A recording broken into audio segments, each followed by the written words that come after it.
I'm going to hand over the call to Senator Patterson, who has some questions for you. Thank you, Chair, and sorry for keeping you waiting, Director General, and I hope not to detain you for too long this evening. Just a couple of quick questions. You might have seen, or you might be aware, the Department of Home Affairs, in response to questions I asked them on Monday, disclosed that ASD had briefed the Minister for Home Affairs about the national security risks associated with Chinese-made electric vehicles. Is that correct?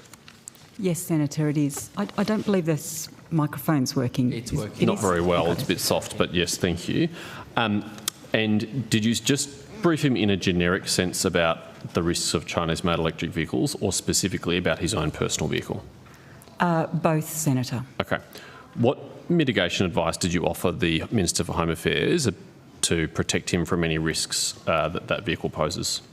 Senator, the advice which we provided to the Minister is consistent with the advice that's available to the public on cyber.gov.au and contained in our advisory titled Tips to Secure Your IoT Device, which was first published in 2020 and republished in an updated version in 2023, and a variety of other advisories that are available. They include measures such as applying regular updates to ensure that software is updated and patched, turning off unnecessary features. So, in other words, minimising the level of telemetry which is shared and the accessibility of telemetry accessing applications within the vehicle. And of course, in a non-technical sense, minimising the extent to which sensitive information is shared both on devices but also verbally whilst in the vehicle. Mm. So those are what you call mitigations, things which reduce the risk. Wouldn't it be better just to remove the risk by not using a Chinese-made electric vehicle?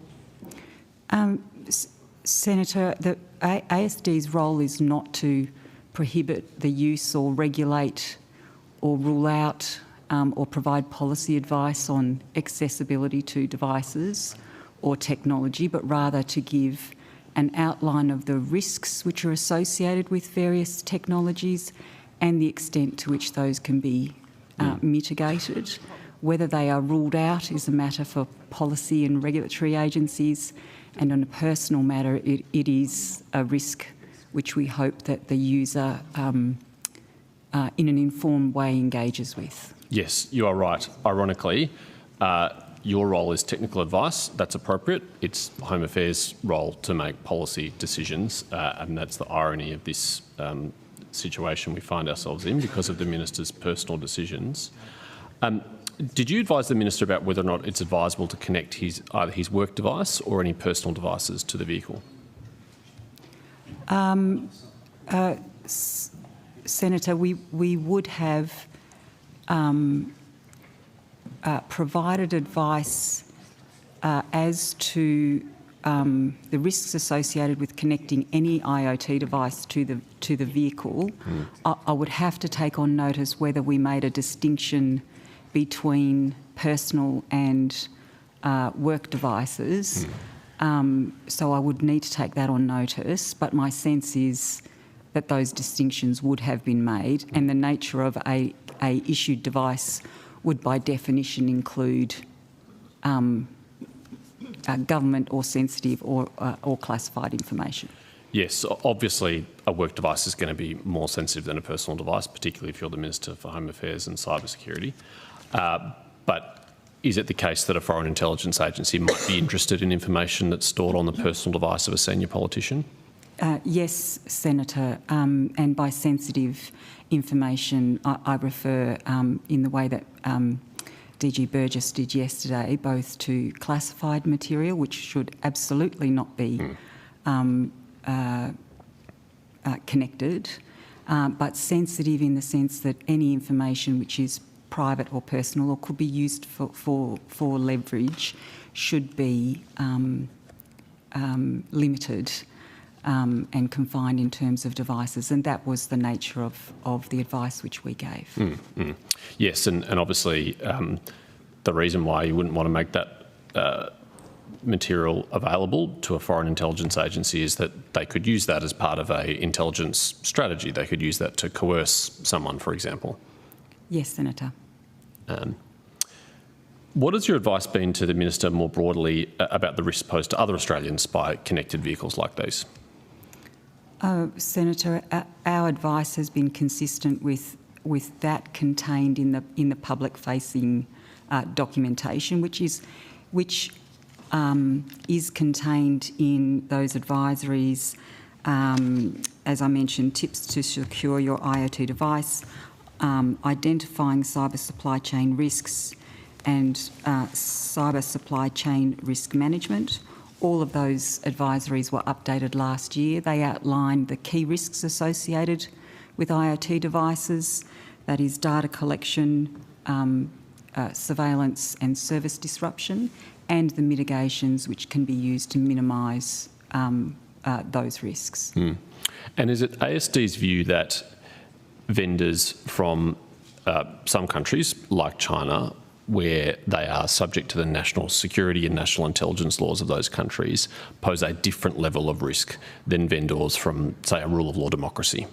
Yes, Senator, and in the advisories which we have published on supply chain risks, the operation of domestic laws from the originating country are set out as plainly as you have described. And that's why the Australian government, over successive governments on a bipartisan basis, has uniquely decided to ban either from critical infrastructure, vendors like Huawei or ZTE, or software programs like TikTok or most recently DeepSeek, because of the unique risk that those vendors pose. Yes, Senator. To be clear, in relation to the latter two applications, that is DeepSeek and TikTok, in which I am explicitly aware of the advice that ASD gave in relation to those two applications. Our concern was data security primarily, and access to that by other jurisdictions. Yes, yes. Hence why they've been banned on government devices. For any individual contemplating their own privacy and security, can you fully mitigate a risk from using a Chinese-made connected vehicle? No, you cannot fully mitigate the risks of any device which is connected to the internet, to my knowledge. Yeah. Yeah, we could all just walk around and without electronic devices if we want to be really safe, but that's obviously not the real world. But you could reduce the risk if you move from, say, a Chinese-made EV to a non-Chinese-made EV. Well, Senator, the risks are still there in terms of connectivity. Yes. Yes, but your earlier answer explained that some vendors are higher risk than others because of their relationship with foreign governments and the policies of those foreign governments, and that includes China. That's right, Senator. Yeah. Okay. Thank you.